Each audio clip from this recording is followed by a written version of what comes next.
Good morning everyone. Shrimati Mohardevi Tapadia girls college Jaswantgarh के इस YouTube channel में आप सभी का बहुत बहुत स्वागत है। आज हम बात करने वाले हैं फंड फ्लो एनालिसिस लेसन से क्वेश्चन नंबर 13 की। और क्वेश्चन आप बोर्ड पे देख रहे हैं, एक बार थोड़ा सा इसके बारे में थोड़ा डिस्कस कर लेते हैं, क्या क्या चीज़ें दे रखी है हमें। तो सबसे पहले में जो चीज़ दे रखी है वो है बैलेंस शीट दे रखी है 2013-14 के, इसमें आंकड़े दे रखे हैं। सबसे पहले दिया हुआ शेयर कैपिटल 1 लाख और 1,25,000। उसके बाद में है जनरल रिजर्व 25,000 और 30,000। प्रॉफिट एंड लॉस अकाउंट में दिया हुआ है 15,250 और इधर दे रखा है 15,300। ये बैंक लोन दे रखा है जो शॉर्ट टर्म है 35,000, इधर आगे कुछ नहीं है। क्रेडिटर दे रखे हैं 75,000 और 67,500 और प्रोविजन फॉर टैक्स दे रखा है 15,000 और 17,500 और इधर दोनों का टोटल है जो कि 2,65,250 और इधर है 2,55,400। इसी तरीके से इधर लैंड बिल्डिंग 1 लाख और 95,000 दे रखे हैं। प्लांट है 75,000, 87,000, इधर स्टॉक है 50 और 37, डेटर है 40,000 और 32,100 और कैश 250 और 300। बैंक दे रखा है कैश एट बैंक है वो है 4,000, वो भी अगले ईयर में, ठीक है 14 में। टोटल इधर दोनों का सेम किया हुआ है। हमें जो इन्फॉर्मेशन दे रखी है वो है डिविडेंड पेड है, लाभांश चुकाया गया 11,500 का। डेप्रिसिएशन दे रखा है प्लांट और बिल्डिंग का अलग अलग है, प्लांट का 7,000 है और बिल्डिंग का दे रखा है 5,000। इनकम टैक्स प्रोविज़न दिया है इस साल का वो है 16,500। तो हमें जो चीज़ें बनानी है, पहले तो शेड्यूल बनाना है वर्किंग कैपिटल में जो चेंजेस का, और उसके बाद में एडजस्टेड P&L अकाउंट और इनसे संबंधित जो अकाउंट्स है, और एंड में बनाना होगा हमें वो होगा फंड फ्लो स्टेटमेंट। तो सबसे पहले शेड्यूल बनाते हैं। शेड्यूल इन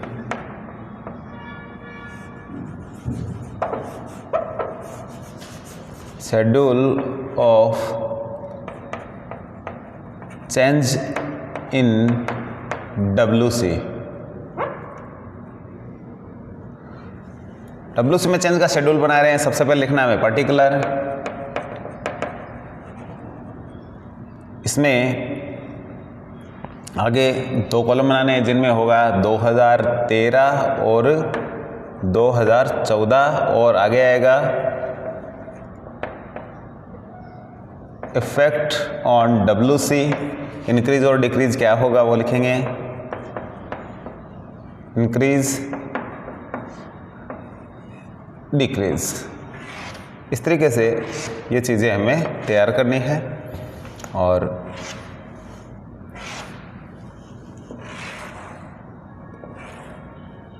वर्किंग कैपिटल निकालने के लिए सबसे पहले हम यहाँ लिखेंगे CA ऊपर की ओर, जिसका नाम देंगे A। करंट एसेट्स CA में क्या जो चीज़ें दे रखी है हमें करंट एसेट्स में, वो देखिए इधर स्टॉक, डेटर, कैश और बैंक, ये 4 आइटम है। तो इनको लिख लेते हैं, स्टॉक, डेटर्स, कैश और बैंक।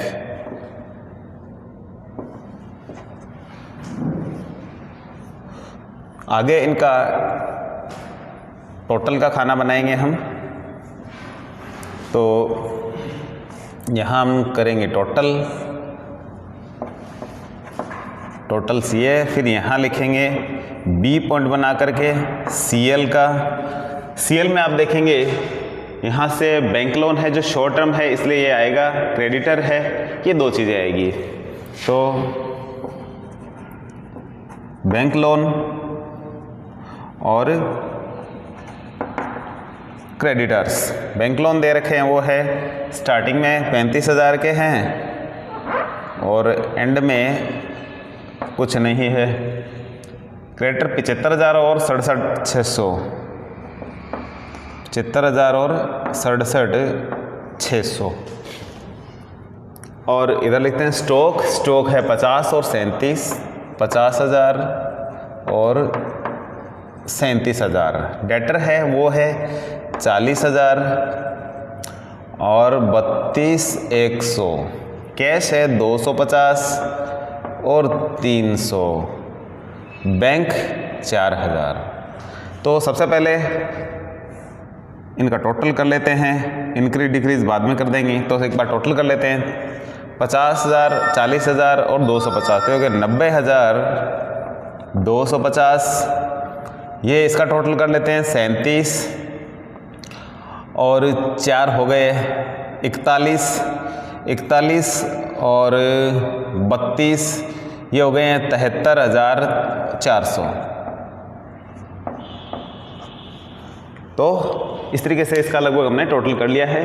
दोबारा से एक बार कर लेते हैं। 37 यदि इधर से जोड़ें 37 और 32 जोड़ें तो ये होते हैं 69, 70 और 73 और ये हो जाएंगे 400। तो इस तरीके से बिल्कुल सही इसका टोटल है। और इधर टोटल कर लेते हैं 35 और 75, ये होते हैं 1,00,000 और 10,000। इधर ये है 67,600।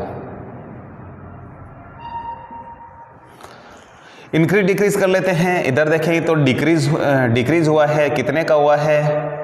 50 में से 37 कटाएंगे तो आ जाएंगे 13,000 का डिक्रीज हुआ है। 40 से 32 हो गया, इधर भी डिक्रीज हो गया, ये हो गया है 17,900 का। ये आएगा 7,900 और इधर इंक्रीज हुआ है 50 रुपये का और ये भी इंक्रीज हुआ है 4,000। तो इस तरीके से ये 2 इंक्रीज और 2 डिक्रीज के हैं। इधर देखते हैं, इंक्रीज होता है तो डिक्रीज में लिखना है, डिक्रीज होता है तो इंक्रीज में लिखना है। यहाँ देखें स्टार्टिंग में कुछ, लेकिन ये डिक्रीज हो गया तो, लेकिन इसको इंक्रीज में लिखेंगे हम 35,000 को। स्टार्टिंग में था, एंड में कुछ नहीं है, इसका मतलब कमी हो गई, लेकिन इसको वृद्धि वाले में लिखना है। इधर ये भी कमी हो गई लेकिन वृद्धि में लिखेंगे। 75 में से 67,600 घटाते हैं तो 75 में से 67,600 घटाएंगे तो ये बच जाएंगे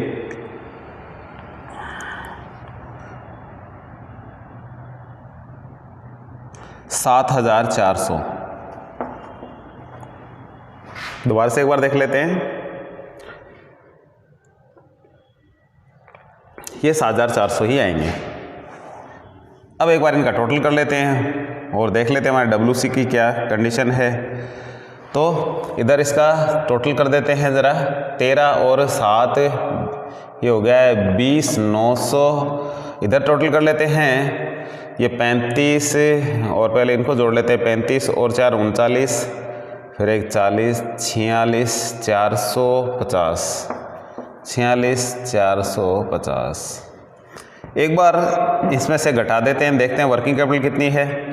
तो 90,250 थी, 1,10,000 हो गई है। तो इसका मतलब कितनी बढ़ गई है?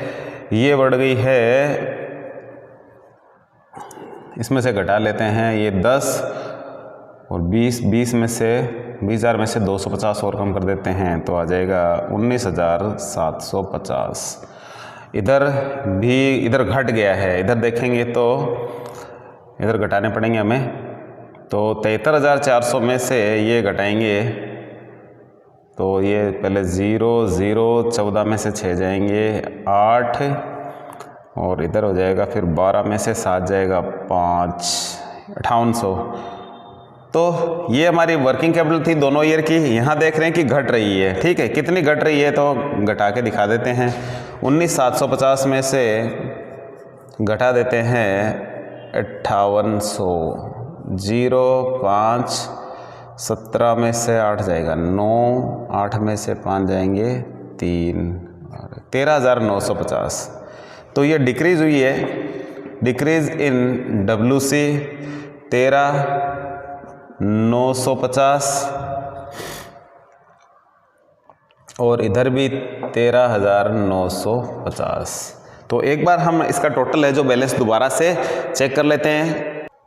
तो हमने यहाँ थोड़ा सा माइनर मिस्टेक कर दिया। इसमें ये जो आंकड़े आएंगे ये आएंगे माइनस के, ठीक है। ये 90 थी, 90 में से इसको घटाना है, ठीक है। तो ये माइनस का आएगा, है 90,250 में से 1,10,000 घटाएंगे तो माइनस क्या आएगा 19,750। तो दोबारा से इसको आगे से थोड़ा स्टार्ट करते हैं। यहाँ बाकी सारी चीज़ें सही है।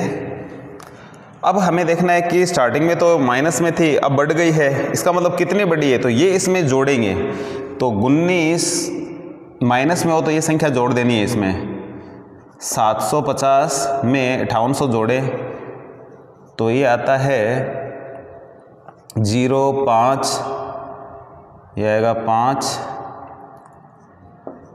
25,550, ये हो जाएगी इंक्रीज इन WC, इसमें हम जोड़ेंगे प्लस के 25,550, ठीक है, प्लस के ऐड करेंगे इसमें, तो इसका बैलेंस है जो ये घटाएंगे माइनस का, तो 5800, ये इधर 5800 भी बराबर हो जाएगा। ये जो 5800 है जो प्लस के आंकड़े हैं, तो ये इधर आ जाएंगे, 25,550 यहाँ लिखना है, 25,550। तो इस तरीके से इसकी जो टोटल वैल्यू है ये भी दोनों साइड में बराबर हो जाएगी, 46,450 और 46,450, और इधर 5800 बैलेंस है जो बराबर हो जाएगा। तो इस तरीके से थोड़ा ध्यान रखना है हमें, जब माइनस का आंकड़ा आ जाए तो उस कंडीशन में क्या है, इस राशि को जोड़ लेना है इसमें और देख लेना है कितनी आ रही है, उसमें से इसको घटाएंगे तो ये दोनों क्या वैल्यू बराबर आ जाएगी दोनों साइड में। तो इस तरीके से हमें करना होता है। तो हमारी एक्चुअल में इंक्रीज हुई है कितनी, 25,550 से। तो ये हमें याद रखना है, लिख लेते हैं इधर WC 25,550, ये प्लस है, इंक्रीज हुई है हमारी। तो आगे ये फंड फ्लो स्टेटमेंट में लिखेंगे तब ये हमें काम आएगी। तब एक बार यहाँ हमने इसको लिख लिया है। उसके बाद हम बात करते हैं आगे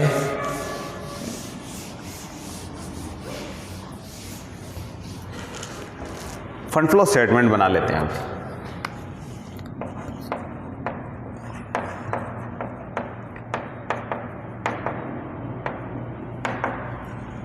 फंड फ्लो स्टेटमेंट में सबसे पहले लिखेंगे सोर्स, अमाउंट, यूजेज, अमाउंट।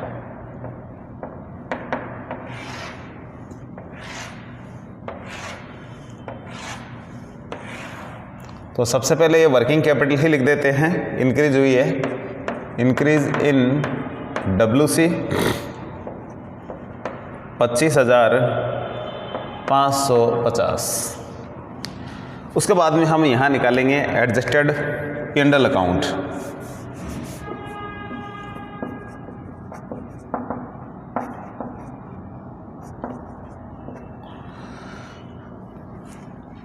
तो इसका बैलेंस लेंगे,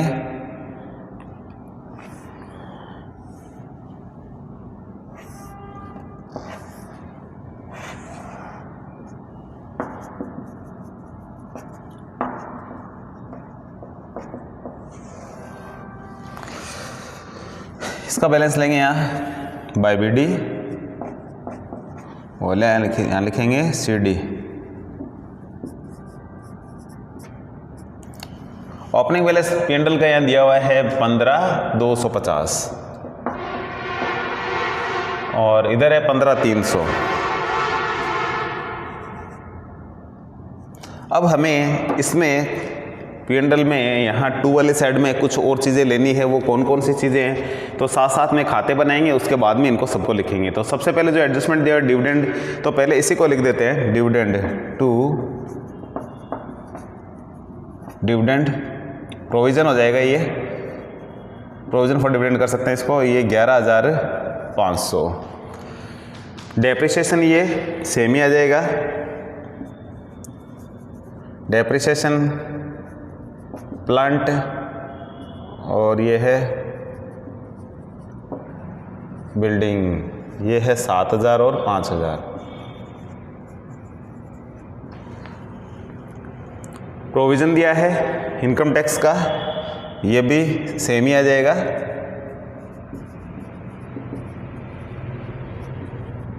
प्रोविज़न फॉर टैक्स है ये 16,500, लेकिन इनके खाते बनाने पड़ेंगे हमें, क्योंकि इसका बैलेंस देखना पड़ेगा कि क्या परचेज हो रहा है या कुछ एक्स्ट्रा में आ रहा है। तो सबसे पहले इन्हीं से संबंधित बनाएंगे।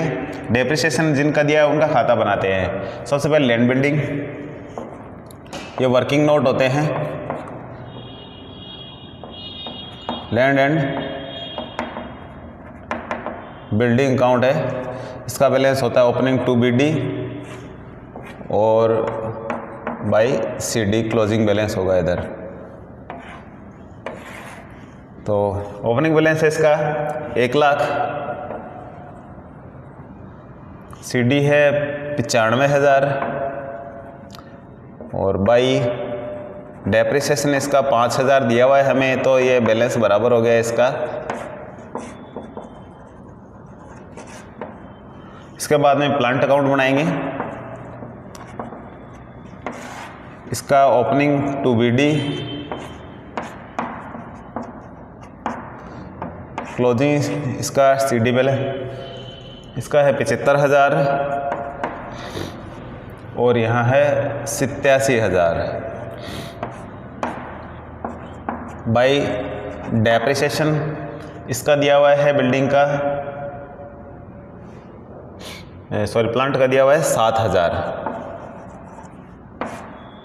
ये हो गए 94,000। जो डिफरेंस बचेगा ये हो जाएगा टू बैंक परचेज हो जाएगा। डिफरेंस है ये जो है 19,000 का।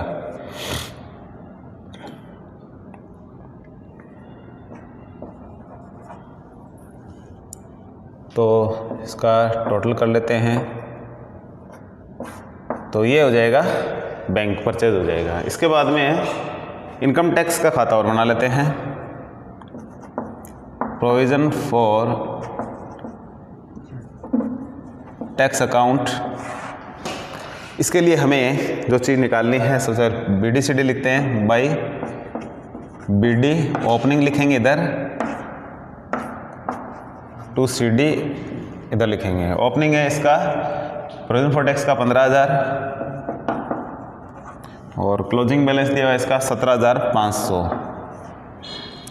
और प्रोविज़न है इस साल का वो 16,500, तो बाकी P&L में जाता है प्रोविज़न फॉर टैक्स 16,500। इसका टोटल कर लेते हैं, 16 15 ये हो गए 31,500।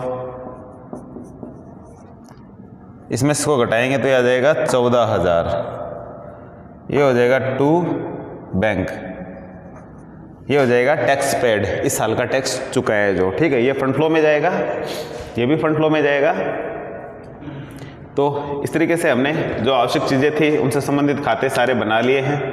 अब हमें और कोई बनाने की आवश्यकता नहीं है, तो इन सबको एक बार लिख देते हैं। तो इधर देख लेते हैं और क्या चीज़ बचा हुआ है। इधर कुछ भी नहीं है, इधर देख लेते हैं। शेयर का जनरल रिजर्व है, ये आएगा, ये 25 था 30 हो गए, तो जनरल रिजर्व ट्रांसफ़र होता है टू जनरल रिजर्व 5,000, ये इसकी अमाउंट आएगी। और इधर कुछ भी नहीं आएगा, सारी चीज़ें आ चुकी है। तो इधर इसका टोटल कर लेते हैं, जो डिफरेंस रहेगा वो आएगा बाई फंड फ्रॉम ऑपरेशन। तो एक बार इसका टोटल एक बार बाद में करेंगे, पहले ये सारी चीज़ें लिख देते हैं। इसमें से कुछ भी नहीं आएगा, प्लांट अकाउंट से परचेज हुआ है जो आ जाएगा इधर, purchase of plant,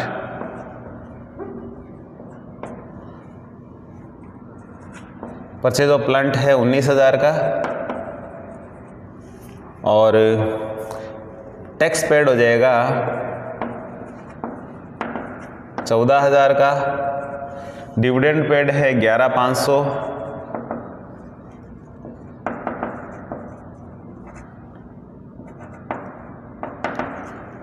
dividend paid है 11,500 और इसमें देख लेते हैं प्लांट डिविडेंड और लैंड बिल्डिंग में कुछ नहीं है। शेयर कैपिटल देख लेते हैं। शेयर कैपिटल 1,00,000 थी, एक 25 हो गई, इश्यू हो गई है, इधर लिखेंगे इश्यू ऑफ शेयर कैपिटल 25,000 से, और कुछ भी नहीं आएगा। इधर फंड फ्रॉम ऑपरेशन निकाल लेते हैं, तो एक बार इसका ज़रा टोटल कर लेते हैं, देखते हैं कितना आता है। तो इसका टोटल है वो है 60,300, सारी चीज़ें सही है हमारी, और इधर भी 60,300 हो जाएगा। इसका आ जाएगा डिफरेंस 45,050। तो ये फंड फ्रॉम ऑपरेशन यहाँ लिखेंगे, फंड फ्रॉम ऑपरेशन ये है 45,000 50 और इधर इतनी ही चीज़ आनी है और कुछ भी नहीं आना है। और इधर ज़रा आप एक बार इसका भी टोटल चेक कर लेते हैं कि कितना आ रहा है। दोनों साइड का यदि बैलेंस हमारा टोटल बराबर हो जाता है, मिल जाता है, तो हमारा क्वेश्चन है जो बिल्कुल एक्यूरेट होता है। तो हमारी सारी राशियां सही लिखी गई है। इसका टोटल है 70,050 और इधर भी 70,050। तो हमारा क्वेश्चन बिल्कुल एक्यूरेट है। आज की वीडियो में इतना ही, मिलते हैं नेक्स्ट वीडियो पे। तब तक के लिए धन्यवाद। अपने वीडियो को लाइक कीजिए। वीडियो में किसी प्रकार की कोई चीज़ समझ में नहीं आई तो कॉल करके ज़रूर पूछिए और चैनल को यदि सब्सक्राइब नहीं किया तो ज़रूर कीजिए।